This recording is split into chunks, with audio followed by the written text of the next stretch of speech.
Mark your calendars for Spring Valley's 25th Annual Production Sale to be held March 4th, 2015 at the ranch near Agri, Kansas. We'll be selling 100 Angus and 50 Balancer bulls. Sire groups include Power Tool, Cornelian Focus, Infinity, Keneally Shrek, PA Safeguard, Consensus 7229, Keneally Cavalry, Upshot, Angus Valley, and Final Answer. All bulls will be DNA tested for enhanced EPDs and carry our full guarantee. Remember March 4th, 2015, Spring Valley's 25th Annual Production Sale.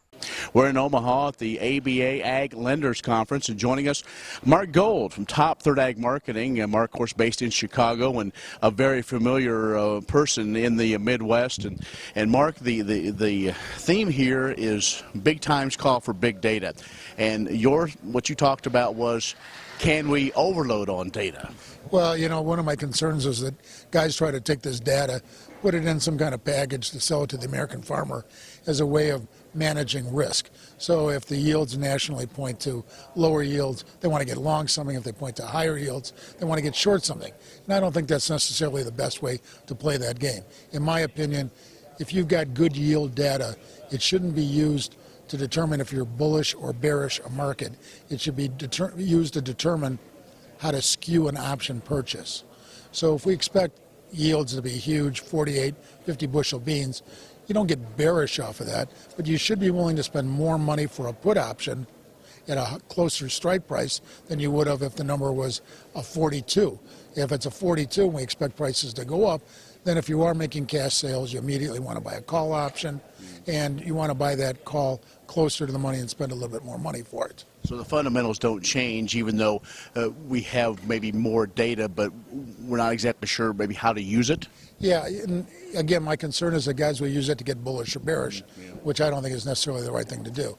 So in an environment where we're getting more and more data, how are people going to use it? You're letting these companies take this data. What are they going to do with it? I think that's something that needs to be addressed over time.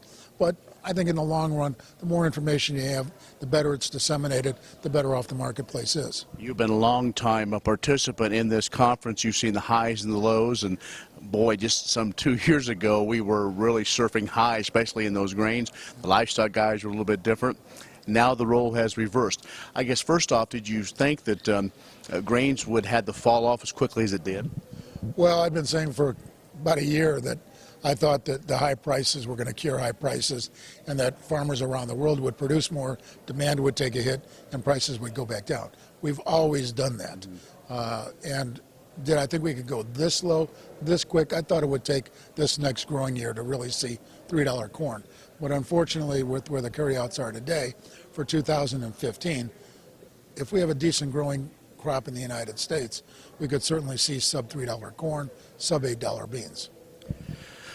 So I guess your clients, folks you're talking to, is you're sticking with your philosophy, try to be in that top third. Yeah, we want to use the put option as an insurance policy. We certainly hope beans go to $15 or $16, that either demand or some other reason puts it higher. But if it doesn't, we want to make sure that we're not looking at $8 beans when it's all said and done. So our philosophy has always been, don't try to outguess the market, manage the risk, and take care of the downside. The upside will take care of itself. Talk about why you participate in a conference like this. Again, for years, is an opportunity not only just to get your name out, but also, you make those relationships with those ag bankers. Yeah, it's been a decent part of our business is working with these bankers all over the country. And what I've tried to do, it's my 15th year here now, and what we've tried to do is explain to the bankers when does an option have value. There's so much out there that says don't buy options, that 85% of options expire worthless. Well, what we try to do is explain when does an option have value, when can you improve upon those odds of 85% of the options expiring worthless, and use the option as a risk management tool that you actually, when you buy a put, you want to lose the money, you want markets to go higher. It's like an insurance policy. All your listeners have life insurance.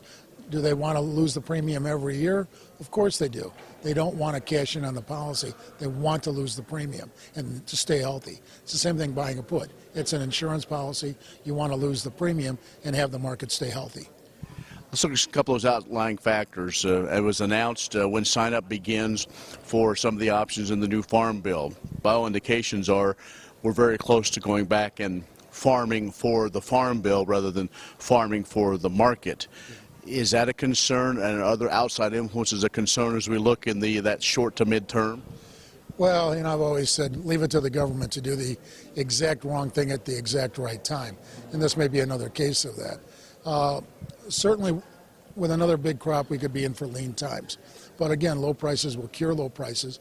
Every year, no matter how bad prices have gotten, during a year we always have a marketing opportunity. So you have to be patient, look for that opportunity, willing to sell cash grain long before harvest, and use any of those marketing opportunities you can. I think the crop insurance this year is going to be a little different. Revenue insurance, because of the low prices, the premiums should be relatively low. Now, I don't know that it's going to be protecting a whole lot, but you still want to combine a revenue insurance program with a good risk management program to maximize the benefits of both. All right, Mark, always great to catch up with you. Thanks. Thanks, Ken. I appreciate it.